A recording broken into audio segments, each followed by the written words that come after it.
This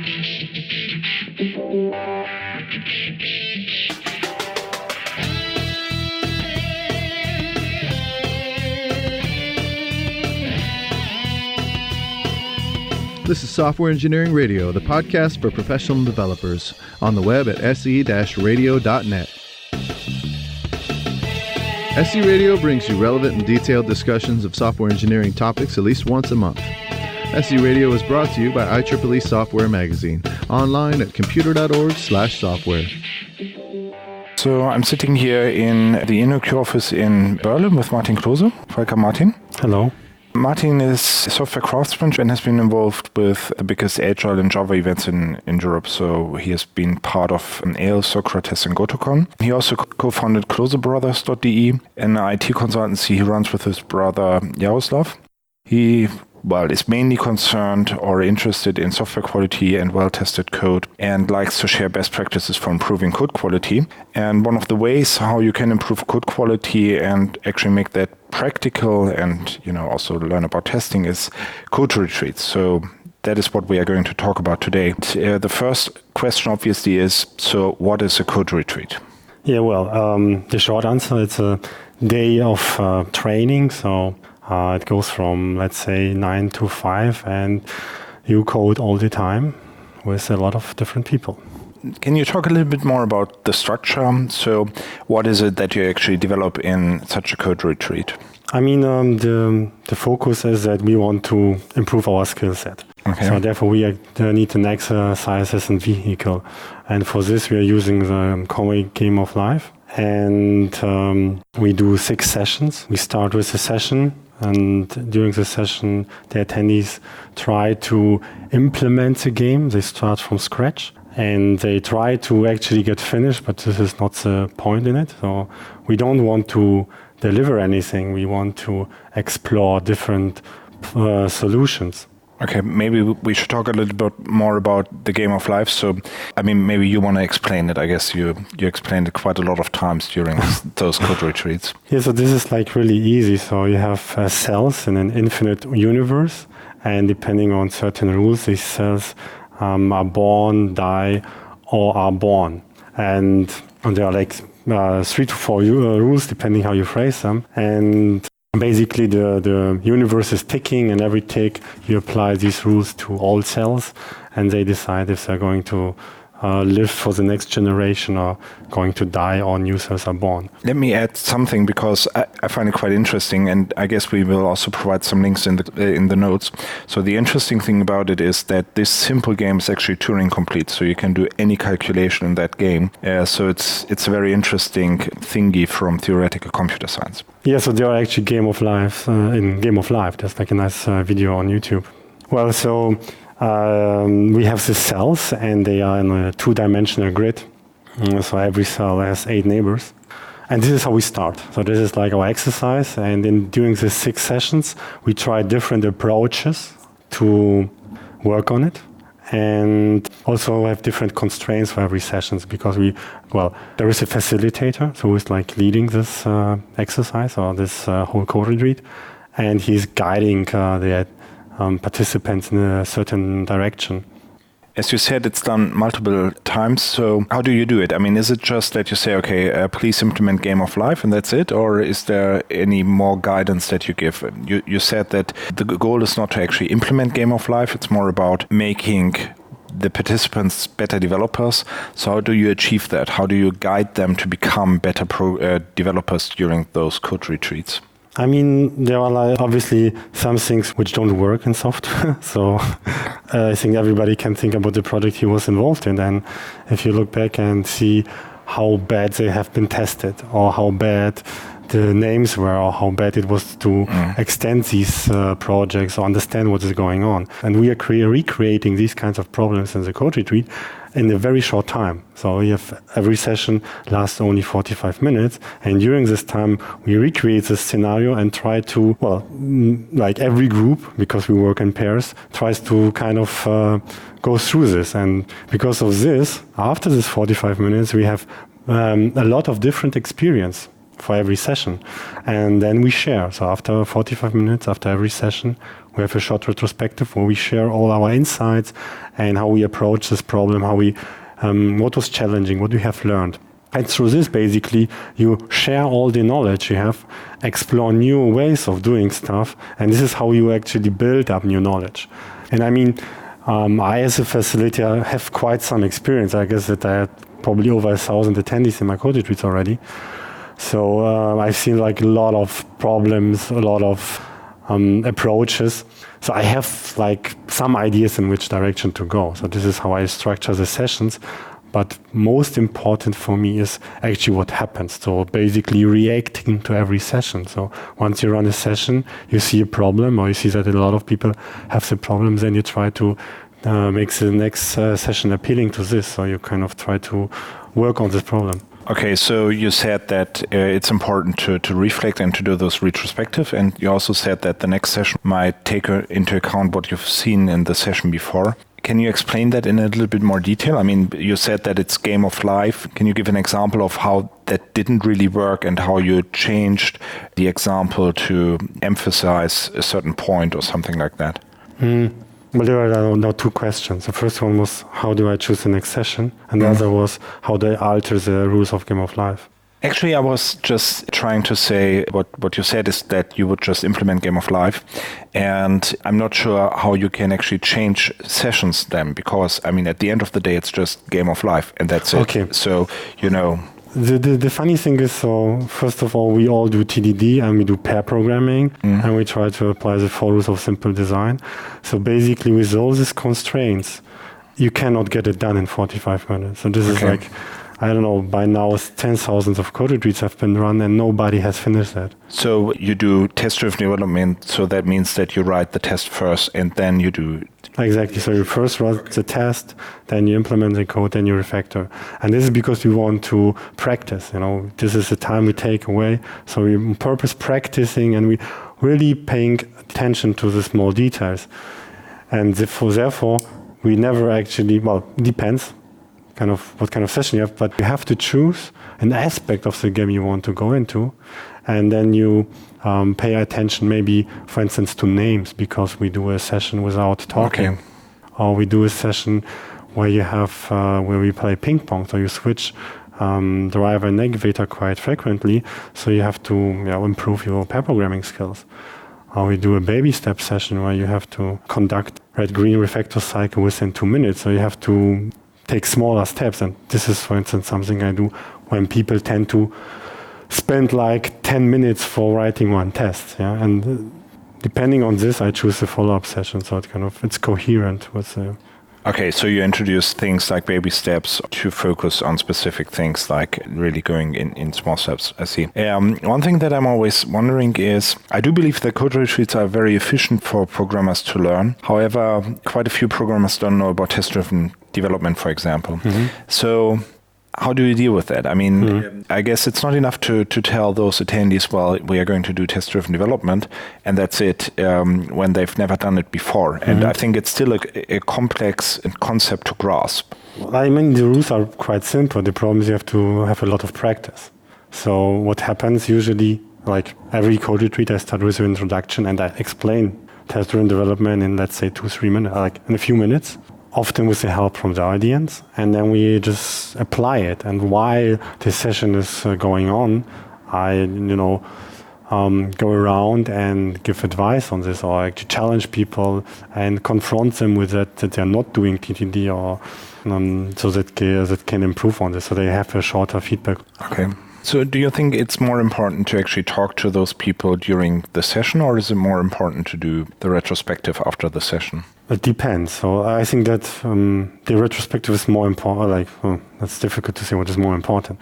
Let's say the retrospective you have to do anyhow, and it's really important so that the people can synchronize and see what others have done and what others have done. Talking to specific pairs during the session is kind of also limited to how many facilitators and how many attendees you have. I guess I can maybe talk, let's say, 4 or 5 pairs during a session, because often I want to have a follow-up.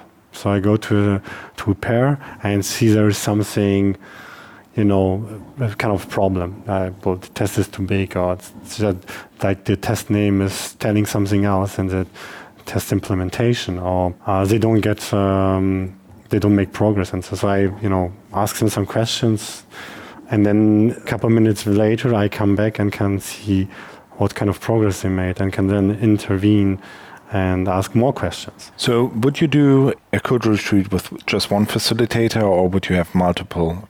Well, I started doing this on my own, so like with one facilitator. And you can definitely do this. So there's like no law, you cannot do this. And actually, if you go to coderetreat.org, you will see that there are two roles, a host and a facilitator, and there's one facilitator. Nevertheless, from my own experience running a code retreat with over 40 people and being the only single facilitator, it's just exhausting. So it just drains my energy. And therefore, nowadays, I always prefer to do this with multiple facilitators if possible. Okay. Because then you have better energy throughout the day, because you can just recharge a battery as a facilitator as well. You just mentioned the host, which seems to be a different role. So what's the difference between a facilitator and a host? It is a funny thing. So it took me like 2 years to understand this. Okay. Even so, it's on coderetreat.org. Well, so there is obviously some person who needs to take care of the location. Because we need a room. We need like chairs and tables for, let's say, 20, 30, 40 people. We need some catering for them. So we usually start with a breakfast. So that's like kind of an icebreaker, and everybody can introduce. And also then we have lunch and all these stuff. Somebody needs to handle that. I used to do this like in one role, and it was like really exhausting. So nowadays I always want to have somebody, a host, who is single responsibility for the location and everything which is involved in that. Also power. Sometimes power doesn't work. I had this actually a couple of times, or that the Wi-Fi doesn't work. Like a lot of weird things, yeah. And you don't want to be also involved in this when you're the facilitator. Also, when people arrive, they will not arrive at the same time. So they will, like, you have a stream of people, and just to create a really nice atmosphere, a safe space. It's always helpful to welcome every one of them if it's okay. And that's really nice if you have somebody who's just, inviting people to come in, show them around and stuff like this. And that's like really difficult to do this in one person. Okay, I see. And the facilitator is basically the person who's running the event. And after each session, you would throw away the code. Why is that? I mean, this is obviously not how we do it in the industry in general, right? Well, I guess a lot of people would like to do that. I mean, how? So this is actually the icebreaker I often use. How I ask people, how often would you like to throw out some code you have written some time before, or you just inherited from somebody? And I mean, people are like people who are new to the concept of code retreats. They are kind of frustrated in the beginning because they said, "Oh, I was so close to getting this done," and they have still this metaphor of getting things done instead of practicing and improving. And let's just imagine if we would keep the code, which you might do if you do joint sessions. We sometimes do this 2 sessions on some code base or something. But in general, we throw the code away. So if you wouldn't do this, people would stick to one idea, and they would for the whole day, they choose one path and they blindly will try to follow this path. What I want to achieve, and what's the idea of Coderetreat, is to explore different paths, different possibilities. Therefore, you get more benefits, in my opinion, if you explore 6 different approaches, 6 different paths, because then you can compare, and then you get ideas how you could use these things. And this is why we throw this away. Okay, I see. Makes sense. Also, you said before the show that code retreats are a safe space. So can you elaborate on that? Yeah. So I also work with a lot of development teams. So I have this two perspective, having a code retreat and having maybe a normal workshop or working with developers. And I see often people are afraid to ask questions.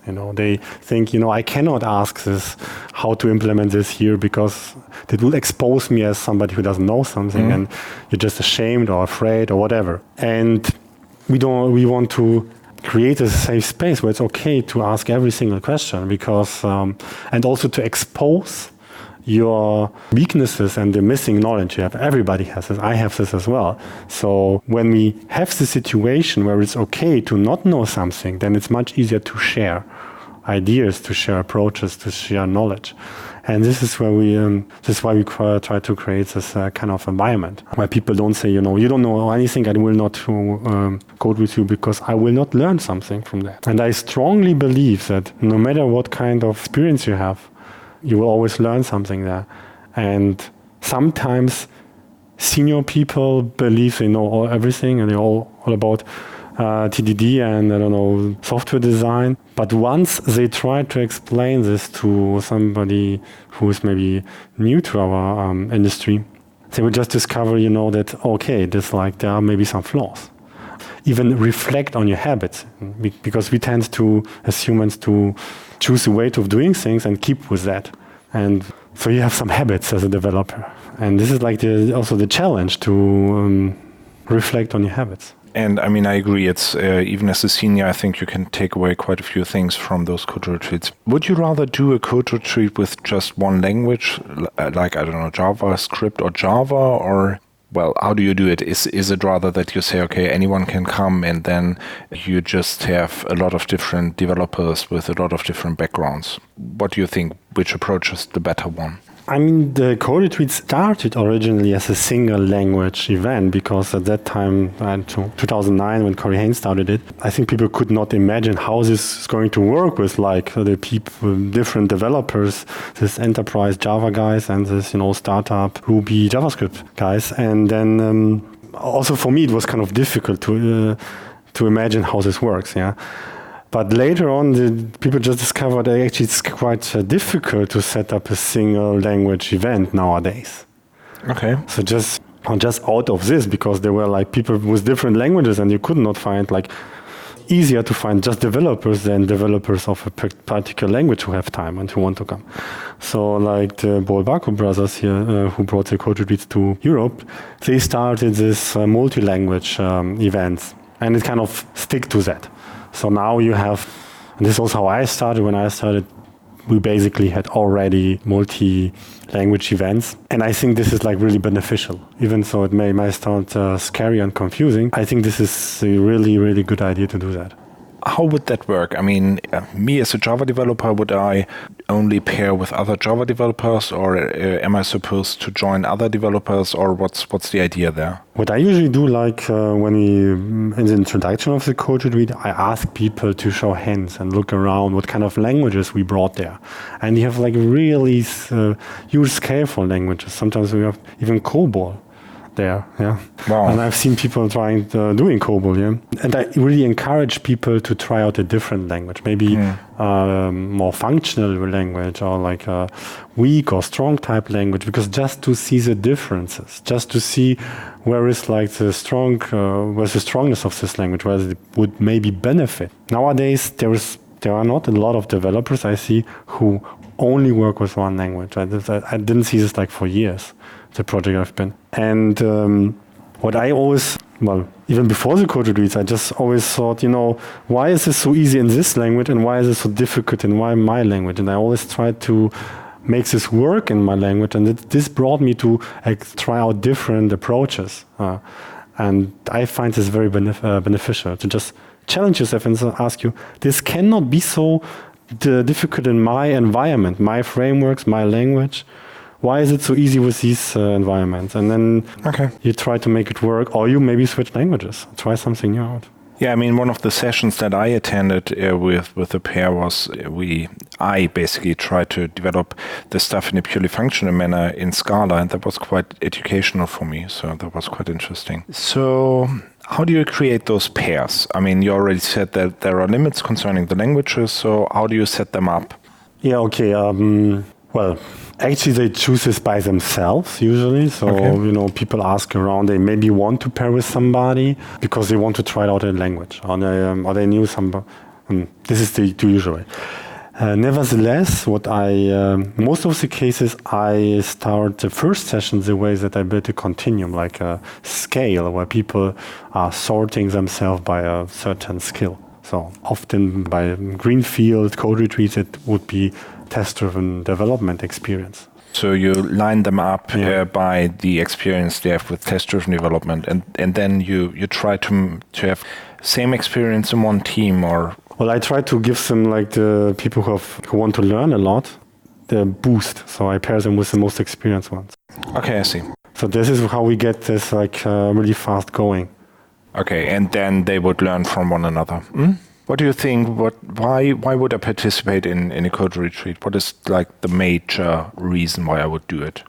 That's tricky. So why would you do this? I mean, usually they're like, they are public and closed code retreats, but let's assume, like, the public ones, they usually take place on Saturdays.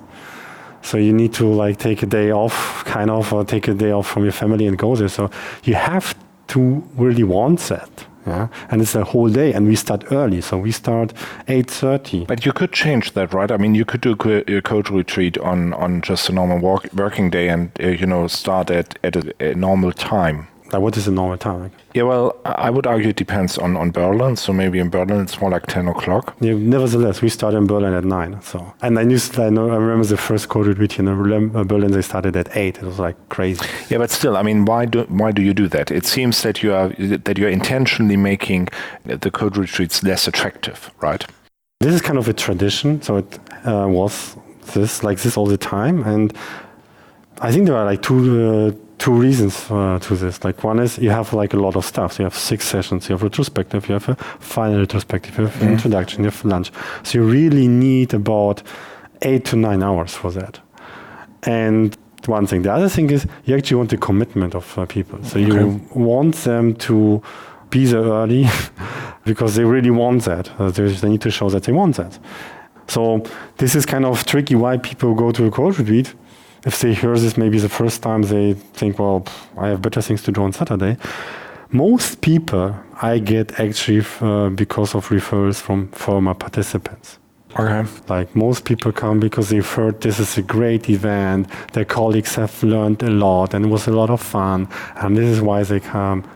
Or people bring their colleagues. They have been to a code retreat and say, well, come with me, this is an amazing event. So if you talk about those traditions or rules of code retreats, it sounds like you wouldn't do that as a training event inside a company. What do you think? I mean, is it like this is the way things should work and that's the only way to do it? Or can you do compromises? Are compromises useful concerning that? I mean, in Germany at least, I think it's not even possible to have employees working on the weekend without a very good reason.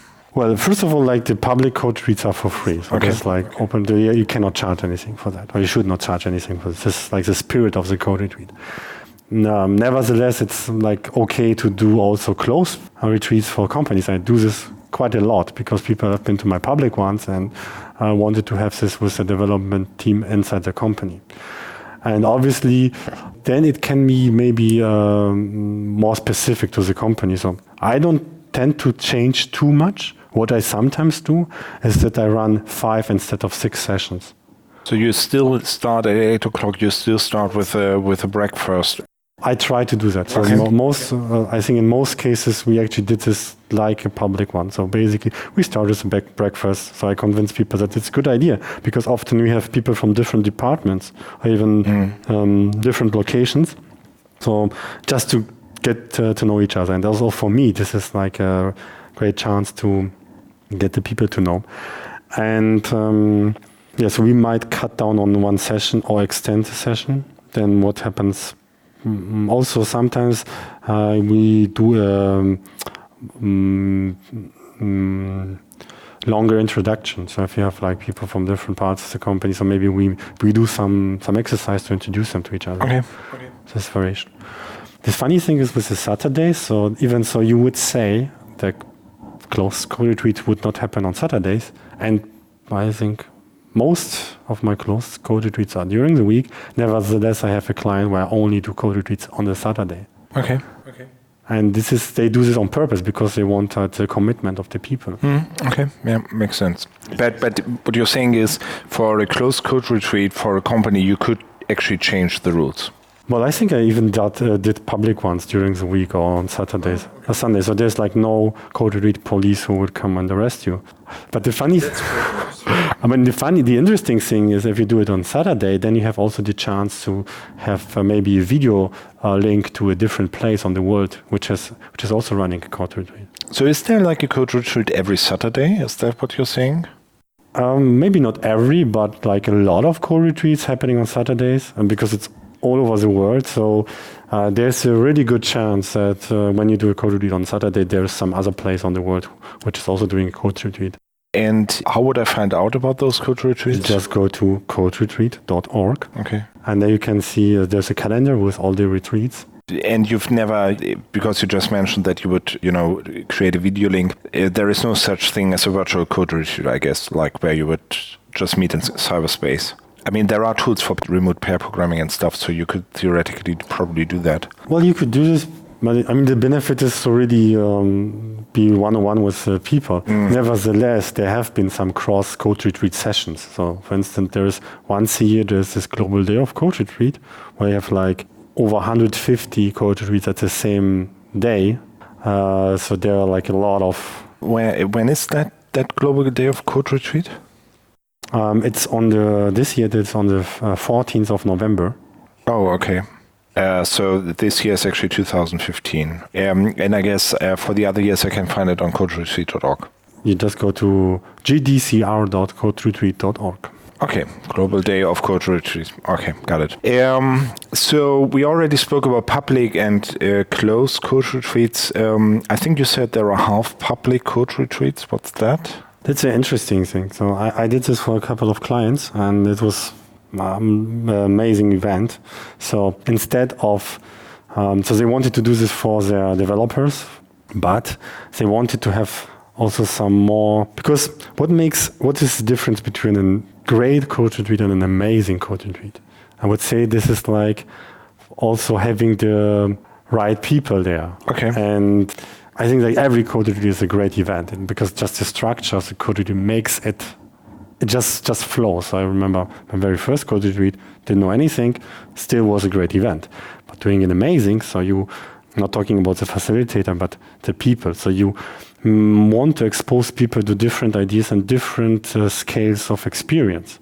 So this client I have in mind, so they had, so I convinced them to open this Coderetreat. So they did it for the company during the week, but like a third of the places was open for public. So I could invite my friends from the software craftsmanship community to join me on this day. And they brought like a lot of ideas and a lot of knowledge. This is, I think, the first time that we are mentioning the word software craftsmanship. So can you talk a little bit about that? Yeah, so this is actually how I started with Coderetreat. So there was this in 2011, I guess, the first Socrates, the first software and craftsmanship testing conference in Germany. And we did it like kind of as a retreat. So we met in the woods for 2.5 days and spent a lot of time discussing software craftsmanship topics. And out of this, in Germany, we founded the Softwerkskammer, which is like an organization where local groups organize each other. And I started a small local group in Bielefeld, the SOCOM, Münster, Osnabrück, Bielefeld. And there and we didn't have anybody there, so I started to run Coderetreats to just recruit people for our user group. And this is how I got started with this. And then you can say, oh, what is software craftsmanship about? It's like different opinions. In my opinion, it's a little bit a counter movement or an extension to the Agile movement. So we have this Agile manifesto, which is already quite old, and then a couple of years ago we had this software craftsmanship manifesto too. And I think that this is like a counter movement to pay more attention also on the practices we as developers should do. It focuses a lot on coding, like in the how it is done, but for me it extends to way more. So actually it's like I see this as a holistic view on software development. So everything you need to get involved in this. So also getting the ideas right, understanding the business, and providing a great user experience. So it's like, but nevertheless, we practice. So like one of our rules is practice and share. So we share and practice during the Coderetreats. Therefore, we run a lot of Coderetreats inside the software craftsmanship groups. Just out of curiosity, I mean, there is this book called Software Craftsmanship that is not like the foundation of the software craftsmanship community that you're talking about, it seems, because you would have mentioned it otherwise. Well, this is also what do you understand in this? I mean, but this is actually the other topic, so. We already spoke about, closed and public Coderetreats. There are also Coderetreats that are different concerning what you actually cover. So maybe we want to talk about that too. There are Coderetreats like, I don't know, the Legacy Coderetreat, test automation Coderetreats. What are those about? Because you said that it's all about just creating Game of Life, and obviously Game of Life is not like your legacy code base. Well, you could do this actually. So during a normal Coderetreat, we do greenfield development. Nevertheless, so I often do a joint session where I make people create crap code in 25 minutes, and then another group needs to clean this up. So you can get some legacy involved in this. Nevertheless, there is, for instance, this legacy Coderetreats which have been brought to us by JB Rainsberger. So there you have already code base, and you start working on this existing crappy code base and try to write tests for this and explore this and maybe improve it. And it's really interesting.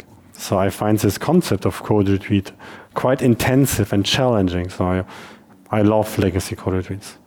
Nevertheless, I encourage people to join a few normal Coderetreats before going to legacy Coderetreats, because then it's like even more stuff. Okay. Because we do everything we did in the Coderetreat, but then we also have to deal with legacy code, and we try different strategies to get this somehow under control. Okay, so legacy Coderetreats. What about test automation or? Yeah, this was an idea by Markus Gärtner, and this is quite interesting as well. So starting you have a code base, and you don't have the source. Like assume we have a web application, for instance, and you want to write some acceptance tests for this. And I run quite a few of them, and it's really interesting because so you have a code base and you try it out to different ways of writing acceptance tests for this.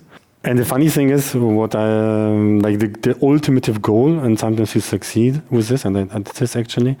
So that you start out with a code base where there is no source to this. You can just access it maybe via HTTP. Write acceptance tests which cover the domain. And once you did this, you throw out the code base and write new code to the acceptance test you have written. And you actually do that in one day? Yeah, that is really challenging. So, but it can be done. I've seen this a couple of times. So sometimes I do this for 5 sessions, and the 6 sessions they were really good and have still energy. We write our own code base against the test cases we have created. Okay, is there anything else? I mean, legacy test automation, any other types of Coderetreats that you know about? Not there are different retreats, but in this area I'm not aware of any. What are other types of retreats? Yeah, so there's also for instance a coaching retreat. Oh, okay. So more completely different subjects. We already spoke about the example, which it seems is obviously Game of Life, and you made a point that it makes a lot of sense to try it over and over again. Do you ever use different examples? Does that make sense? Or is it that always Game of Life? In the legacy Coderetreat, I sometimes use even code bases from clients. That's interesting if you like a close one. And the normal Coderetreat, I think I tried once a different kata, but I always use Game of Life because it can be explained very, very easy. In 2-3 minutes you can explain it. You can draw it. It's easy to understand, but it scales very well. So you can add so much complexity to it. So if you have I have people who have been at over than 10 Coderetreats of mine, and they say, okay, I've done this many times, this game, so I can give them additional rules. So expand the space, for instance, do it in 3 dimensions or 4 dimensions, or do stuff which add new rules, add, for instance, zombie cells, which when cells die, so we reborn as zombie cells, and they will kill all the cells around them. Stuff like this, so you can easily adapt this game to make it more challenging. One thing that you just mentioned it shortly, you said that you're actually using client code bases in legacy Coderetreats. So would I actually get a better structured code base after such a legacy code retreat that I can use in production that is easier to modify afterwards? I find this quite difficult. So what I did a couple of times, let's say for the first 4 sessions, we use this example code base, and then we maybe tried one particular class or one particular area of the code base. And then all the teams, the pairs were working on this. And after this, they had something. They could maybe spend a little more time, but they explore different ways to handle this. And this was actually interesting. I'm not this is challenging, because client code bases are huge. So you have really to prepare this well. And so I don't do this often, but I did it one time. One time I did it, there were 2 teams, and the 2 teams had to work on the other team's code base. It was really interesting. Okay, like the code base that they during normal days work on, or like what you created in the Coderetreat. So there was some dependencies besides those code bases, and just to understand the other side. But I find this really difficult because real code bases are huge, and you learn a lot of just an example code base, which is if only a few hundred lines. I totally agree. I think even for the legacy Coderetreat, it's still true that you learn some pretty nice techniques and actually apply them in practice. So we spoke shortly about constraints, so I want to dive deeper into that. You said that, for example, you could put an emphasis on naming, or you could have this ping pong thing. I know, for example, that there is a constraint that says one writes the test, the other one writes the implementation. So what kind of constraints are there, and how do they work, and how important are they? And are there any constraints that you would use quite frequently? Well, I guess the sky is the limit here. So there are a ton of constraints, so you can make up constraints really easy. I have a list of over 70 constraints. There are some which I use frequently. So, for instance, like ping pong to encourage more sharing, more pair programming. Baby steps to encourage smaller steps. So let's talk about ping pong for a minute. So how does it work? So there are also variations on this. Like the easy one is that the first one starts writing the test. Then you switch. The next one implements, refactors, and writes the next test. And then you switch again, and then... So it's always implementation test for the other one, and so on and so on. Okay. So this could be one thing. Also, you could do this that one person only writes test, the other only writes implementation. You can, in my opinion, you can nearly simulate every problem you have in software development in this 45 minutes. So.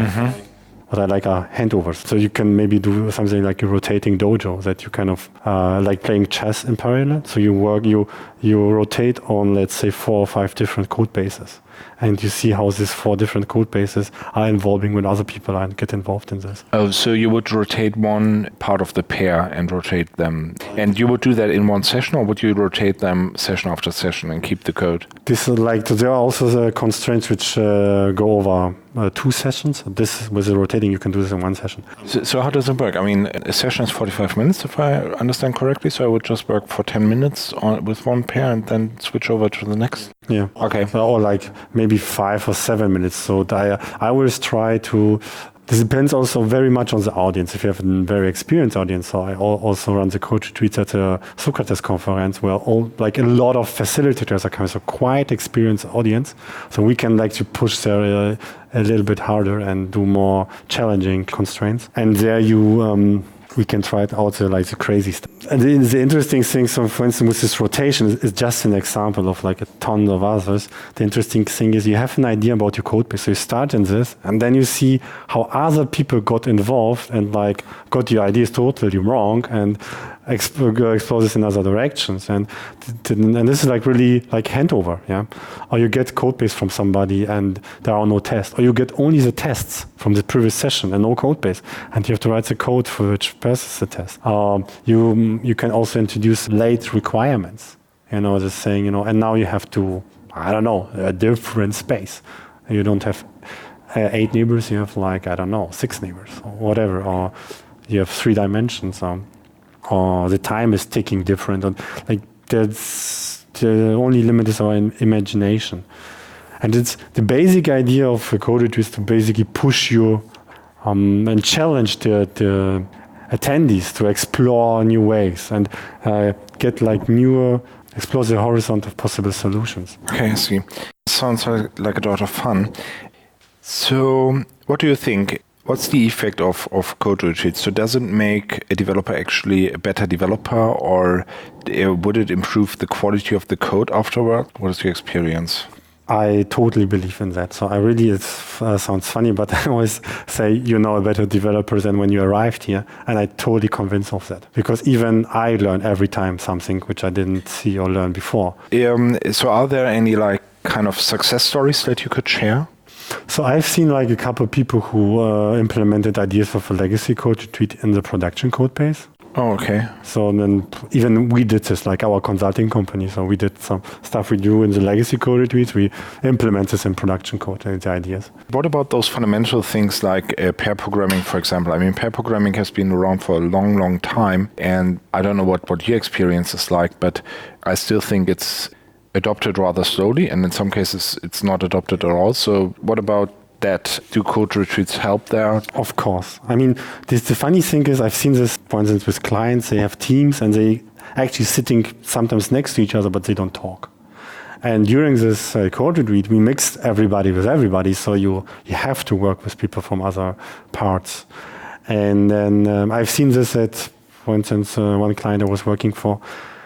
There was really trouble because people didn't communicate very well. And actually, after this Coderetreat, it totally changed because people were working during this Coderetreat together and had a lot of fun and learned from each other. And then the communication afterwards was much better. Okay, sounds really great. So how can you get involved? I mean, if I want to participate in a Coderetreat, how would I do it? You already mentioned coderetreat.org and that there is a calendar that gives dates of Coderetreats. Any other ideas or suggestions how I could make it work for me? It's actually really easy. You just go to coderetreat.org and everything you need to know is explained there. So you can basically run it by yourself. And you can always ask more experienced facilitators to help you, to explain it how it works. And we even proceeding the Global Day of Coderetreat, we have a lot of training sessions on Skype and Hangout, where experienced facilitators teach other people how to facilitate a Coderetreat for free, I assume. Yes, so this is really community-driven thing. And of course, you can just look in the calendar and go to Coderetreat if it's near your place. And of course, you can always invite a facilitator to do this at your place or at your company. So this is you can just invite people, and usually if they have time, they will do that. What skills would I need to participate in one? Should I be a senior developer who knows a lot of languages, or should I be a junior, or what's the level that you're aiming at? Well, I think all the people who are there are the right people. So just this. It's really like this. We do what we deal with this experience we have, and we have a diverse experience every time. And so every Coderetreat is a little bit different depending on the people. And I personally think that they're really great mixtures, all different kinds of experience. So it's really beneficial to have a few people who really know TDD and software development well. It helps, but it's not a must. You already said that at least during the Global Day of Coderetreat, there are training sessions for hosts. If I want to host a Coderetreat by myself or facilitate one, how do I do that? I mean, logistics. No, I mean, first of all, to me, the question would be, is there any specific skill that I would need? I think that the format is amazing. So the format helps you to deliver a great workshop. So this is how I did it in the beginning. Stick to the format. Don't think too much. Choose the easy constraints. Choose something ping pong, baby steps, really easy stuff. And once you get more familiar with the format and get more confidence, then you can try out more stuff. What also helps is co-facilitating, inviting maybe a more experienced facilitator and do this with him together. Or obviously go to a few Coderetreats yourself before you try to run one. But I mean, you said that it should be fine to basically do it by yourself and just start. Well, it would work. Yeah, I would advise to at least talk to an experienced facilitator and ask him for some advices. And I do this. So if people ask me, and I have time, so I did a lot of training sessions also, and people, and I have time, then can call me, and we can discuss this. And because it helps, there's like a lot of things which I could talk for hours about. It's like some details and some stuff, and how you structure this, how you do the introduction. So use good metaphors, be like inclusive with people, don't judge too much, how do you do the retrospectives and stuff like this. Is there like any books or like a manual that says how you would run it? Not yet. I was actually, if I would have only more time. Yeah, okay. I think that's quite a common problem. This is kind of on my to-do list somewhere. So you just said that you would be happy to help people, they want to run a code retreat by themselves. So how would they contact you, or how would I get in touch with other facilitators? I guess you can't really do all these code retreats just by yourself, or help all those facilitators just by yourself. Well, there are like a lot of experienced facilitators. For instance, Adrian Bolbaco. You can just go to coderetreat.org and see who has a lot of events, for instance. If you want to get in touch with me, just get me on Twitter via @MartinKlose. Or drop me an email on martin@klosebrothers.de. So we'll put that in the show notes too. If you're ever in Berlin, and we have like an amazing software craftsmanship group here, and we do a lot of code retreats, so you're also welcome to drop by, and then we can also talk about this. And it's in English, right? I mean, yeah, of course. Like Berlin is really cool. Yeah, Berlin is really international. What are your highlights about code retreats? What is it that you like best about all of that? I think that like there's a highlight in every single one of them. So I should try to skip to the most interesting part. So for me, it's like a workout. So it's like you're really worn out after this. And this is like, this is like you push people to the limit and you explore really the limits. So it's exhausting kind of. And this is the good thing about it. It's like a good workout. Then another thing is like maybe two interesting stories from Coderetreats. So I remember this, I think it was my very first, one of them, my first retreats. And I was in an area where basically no community was going on. There were like only 2 user groups which didn't talk to each other. And I was so desperate so that I printed out flyers and went around from company and knocking on doors and giving them flyers for the first code retreat. And at one company, like the lady at the front desk, she said, yeah, but our developers, they are so good, they don't need to learn anything anymore. Okay. And she basically rejected me. And funny somehow one of these amazing developers arrived at our event from that company. I don't know how he got noticed about that, but he arrived there, and so he was there for the whole day. And in the final retrospective, you ask people what they wanted to try out different when they get back to work. And he said, well, I don't want to get back to work because it sucks so much, and I would like rather to be in a company which does pair programming, test-driven development, and where coding actually makes fun. That was like an interesting thing. One other interesting story was I once did a half public code retreat, and the funny thing is that there were 2 developers who arrived and they said, yeah, after the introduction, this event is kind of not for us because we're doing this programming languages and all the other people are doing different programming languages. And they actually wanted to leave. I have this sometimes that people want to leave. Really? Yeah. Even in public code retreats? Yeah, sometimes people, so for instance, this happens sometimes to juniors. So they are like afraid to expose them. This is like, you need to create a safe environment and just invite them or find nice pairing buddy for them and they stay. And most people stay then the whole day. And with these 2 guys, so I was able to convince them to stay so they wanted to leave, but they had a problem at hand. So they had like something in the code base they were working on, and luckily or funny, this is just a couple of days before I run a workshop on that kind of technology. So I was able to give them some hints, but I only gave them so many hints that they stayed for 1 session. And after that session, they wanted to leave. So after that session, I gave them another few breadcrumbs so they stayed. And like every session they wanted to leave, and I just gave them enough information so they'd rather stayed. And after this 6 sessions, they said, you guys had so much fun. You learned so much new things, and we only solved our problem. And this is like what's really the key point of a code retreat. It's not getting things done, but actually explore new things and have fun and learn. So they really worked on problem at hand. Yeah. Figured out later on that they really shouldn't. Yeah, they actually wasted their time because the problem they could have solved any other day. And there was like the chance to learn from other people, and they missed out on this. Yeah.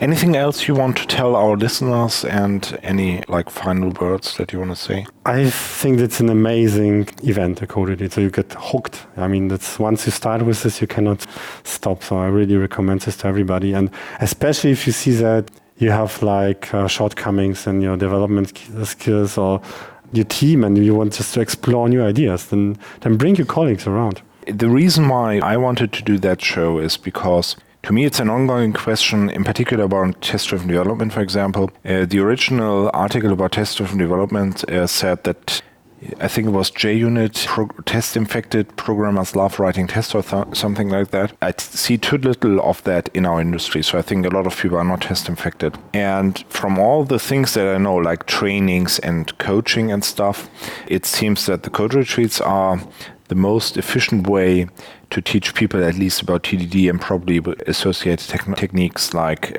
refactoring and so on. So I would certainly second that. It's a very good way not to just have fun, but also to educate about development. I just wanted to thank the amazing team behind Global Day of Coderetreat who made this great event happening. So it's Jim, Adi Bolbako, Elena Yankova, Ivan Kulzalic, and Panjin. Thank you a lot, guys, and keep on rocking. Excellent. So thanks a lot for being on the show. Thank you for having me. And yeah, you will find a lot of other information in the show notes. And I hope you enjoyed listening to this show. Thank you.